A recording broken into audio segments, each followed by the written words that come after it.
If you're not already, stop what you're doing and go watch Bungo Stray Dogs. I just finished Bungo Stray Dogs, the 4th season, and I am absolutely sold on this franchise through and through. Never have I seen such masterful character writing with such a humongous cast. Bungo Stray Dogs, over its 4th season, has introduced so many characters, and I could not be more impressed by how each and every one of them is so significant. Add in that the action, the suspense, the supernatural mix to it, the animation by Bones themselves. Again, watch Bungo Stray Dogs. But this is my review of the 4th season of Bungo Stray Dogs, a 13-episode series that aired in the winter 2023 anime season, so let's jump right into it. For those unfamiliar with the Bungo Stray Dogs franchise, it pretty much opens up in this one town where you have like a mixture of 3 different major groups that are essentially keeping the peace within the city. You have the Port Mafia, which keeps control over things at night, the government that keeps the peace during the day, and in between you have the Armed Detective Agency. Most of our perspective is through Atsutsuchi, who ends up joining the Armed Detective Agency. And over the season, we learn a lot about the Port Mafia, about the Armed Detective Agency. Later on, we have the inclusion of the Guild itself, which is an overseas group. And the interesting little twist in this series is always in the idea about these gifted individuals. People with certain abilities they're able to do, which kind of manipulate the realities of our world. Superhuman strength, the ability to heal wounds, transportations, and things that bend reality. And going into season 4, we see the origins of the president of the Armed Detective Agency when he first formed it. Fukuzawa, who at some point in the past decided that he wanted nothing to do with the military anymore, and eventually comes across Ranpo.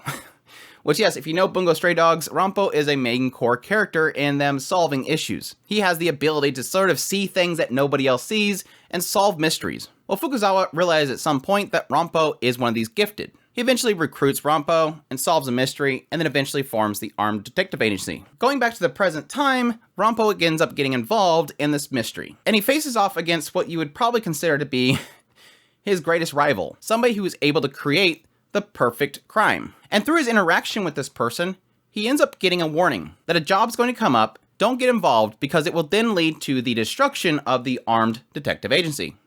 But yes, they have to get involved anyways.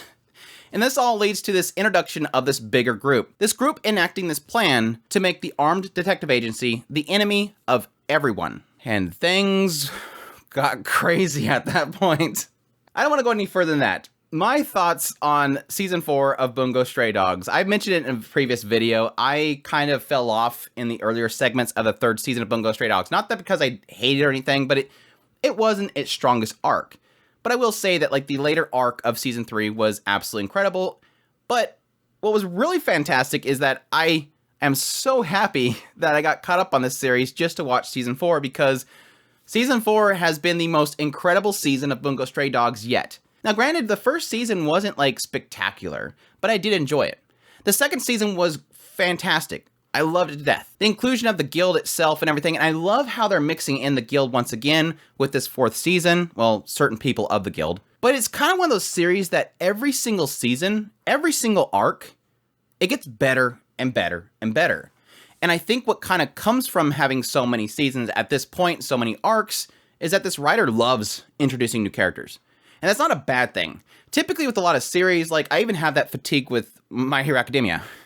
Typically with these long-running series that like to introduce a lot of characters, a lot of different factions that all have, 5+ characters in each faction, you get this fatigue and you really don't care about 99% of the characters. It's always the focus is on the main characters, and everybody else is either archetypes or they have one cackling moment, they say one line and they disappear. That's not this writer. Bungo Stray Dogs writer excels at not only having a large cast, but that large cast each having characters that have personalities, developments, driving force, their own thought processes that all sort of weave together this larger story and accent each other. Every one of these characters weaves in somehow, adds something to the current moment, pulls away from another character, pushes another character. No character feels wasted, in my opinion. And that's what's so amazing about it. It's not one of those series where suddenly the scene changes and you see this character and you're like, oh, I don't even remember this character's name, but I don't really care what they want to do here. They're probably just going to walk out the scene or punch somebody. No, it's like every time a scene changes and I see a character that maybe I haven't seen in a while, I immediately go, okay, what are they going to do? I remember this character, having this feeling about the Port Mafia. What are they going to do? That's what makes it so great. And I hope this is coming across to everybody. That's what makes this series so great. Every character, I want to know what they think about the situation, because this is a living, breathing world with so much chaos, but yet so much balance to it. And I think that's, at its core, what keeps me coming back. But on top of that, this ends up being like one of the most amazing action-packed supernatural series that I've ever watched. Because at its core, I care about all these characters, even if some of the characters are terrible. Like Mori in this season, I hate his guts. The backstory of Yosano and Mori was like, oh, I want to punch this guy. Like, he's got such a punchable face right now. Even though I hate a lot of these characters for their reasons, they're all fantastic. But bringing all these characters together for whatever conflict is being introduced with the current arc ends up selling me on the arc itself. Like I mentioned with this particular arc, having this plan that's enacted that essentially makes the entire armed detective agency enemies of everybody was so incredibly done. For one, it pretty much brings up this one core concept that's been hinted at for so many seasons at this point. They bring forth this one concept and it completely flips the entire table. It was so cleverly done because it wasn't simple. This is something that changes everybody's perspectives, but it wasn't cheesy how it was pulled off. There was a methodical plan that had to be put into place in order to usher it in. And the writer did that really incredibly well. Technically, the bad guys did that incredibly well, but the writer wrote the bad guys to do that incredibly well. It was sort of a mechanic that couldn't just be a light switch. Some groundwork had to be laid in order to set up everybody to hate the armed detective agency. But in the end, I still love that it keeps revealing things. You essentially have two masterminds going head to head. And I have to admit that typically with a lot of series, when you have the mastermind character, the one that's so genius, he's plotting everything and he's always one step ahead, this feels kind of warranted. And sort of seeing two geniuses go head to head in a game of chess honestly has me at the edge of my seat. And yeah, that's to technically semi-spoil the fact that it's not over yet. And that's why I'm so happy that we have a 5th season coming in July, but it's been a game of cat and mouse, a game of chess, 4D chess if you want to call it that has been really incredible. And then have the introduction of the military's strongest group was absolutely fantastic, and I'm already loving Teruko. Teruko is like super Edis from Mushoku Tensei. I love these characters. I love the action. I love the suspense. I love the back and forth, the tug and push, yes, a lot of all according to plan, but a lot of all according to plan that your plan went all according to plan. It's a constant push and pull.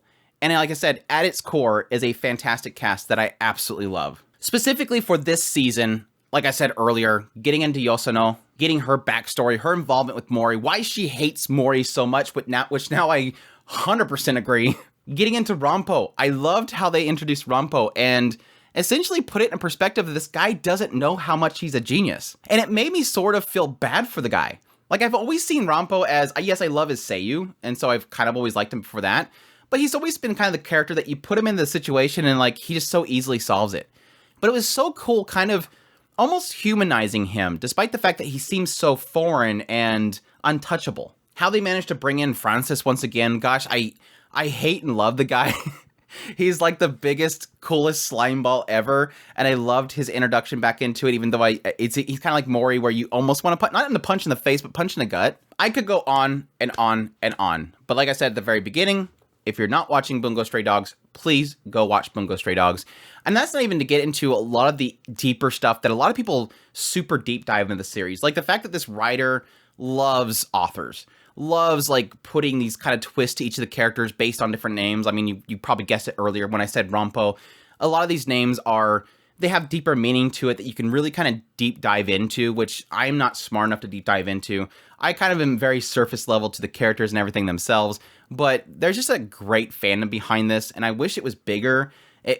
Not to say the series is not popular, but it does feel like there's been quite a bit of a drop-off with each season that's come out. But it's still an incredible series, and I cannot wait for more of it. And one of these days, I'm really hoping to go back and just kind of reread through the entire manga all the way up to the current moment. But yeah, that's my review of Bungo Stray Dogs Season 4. I hope you guys enjoyed this video. As always, if you did, make sure to hit that like button down below, comment, let me know what you thought of the series if you're going to be checking it out. Additionally, if you're new to the channel, make sure that subscribe button so you get all my content. I do news reviews, first impressions, top list. If it's anime, it's pretty much here. Additionally, if you want to support the channel more, I greatly appreciate if you support us on Patreon, our tips link, our super thanks button down below, or become a member of the channel itself. I greatly appreciate everybody that supports the channel, and y'all take care.